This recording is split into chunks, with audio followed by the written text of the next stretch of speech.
Brazil's central bank has blocked virtual assets from settlement inside regulated eFX cross-border payment rails.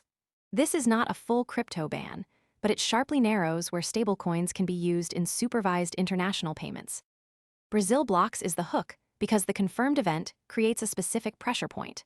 Resolution BCB No. 561 requires eFX providers to use foreign exchange transactions or non-resident real accounts for payments and receipts. The measurable anchor is 90% flows, and the story turns on cross-border rather than broad hype. Instead of treating the headline as a market mood swing, this segment follows the mechanism that makes the change matter and the next signal that can prove whether the story is moving forward. The confirmed baseline is this. Brazil has been tightening oversight as stablecoins account for about 90% of reported crypto-linked flows in the country. That detail gives viewers the frame for the rest of the story. It shows what is already known, which actors or assets are involved, and why the event is not just a random market headline.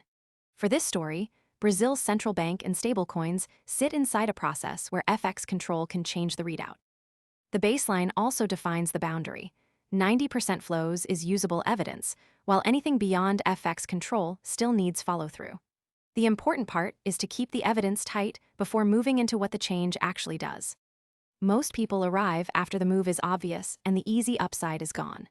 We focus on serious crypto education and high-quality signals before the crowd rushes in, so you can understand the setup earlier and move sooner. If you want that edge, visit the link below now. The mechanism is where Brazil blocks becomes useful.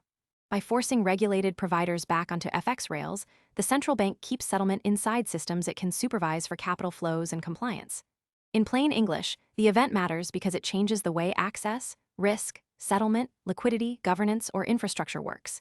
In this case, the stress point is settlement ban, which is why 90% flows is a signal rather than decoration. That is why the segment spends time on settlement ban before discussing impact. Without that mechanism, the event is easy to misread. The headline may grab attention, but the mechanism explains why traders, builders, users, or institutions have to care about the next step. The impact lands with a specific group, not with crypto as a whole. Payment firms, remittance services, exchanges, and stablecoin users may face slower or more costly routes inside regulated channels. That is the practical consequence. It may affect how users move funds, how institutions manage compliance, how traders price liquidity, how developers build, or how risk desks read the market. The affected side is tied to stablecoins and Brazil's central bank, so the scope stays limited to what the supplied facts support. That narrower read is more useful than a sweeping market claim. The open question is just as important as the confirmed fact. The rule does not settle how Brazil will treat stablecoins issued outside its supervision in the broader domestic market. That means the story should not be read as a guaranteed outcome. The proof standard is simple. The next signal is provider approval by May 31, 2027, and any stricter conditions on real-denominated or foreign currency tokens. Until that signal appears, the confirmed development and the unresolved part should stay separate.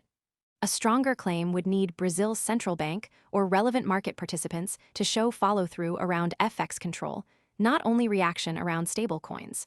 That prevents a useful news signal from turning into speculation. Most people arrive after the move is obvious and the easy upside is gone. We focus on serious crypto education and high-quality signals before the crowd rushes in, so you can understand the setup earlier and move sooner. If you want that edge, visit the link below now. The next signal for Brazil blocks is concrete. The next signal is provider approval by May 31, 2027, and any stricter conditions on real-denominated or foreign currency tokens. If that signal appears, the story has new evidence. If it does not, the headline may remain smaller than the early reaction suggests. A clean follow-through would connect 90% flows to visible action, usage, compliance, liquidity, or technical progress. For viewers, the usable close is not a direction call.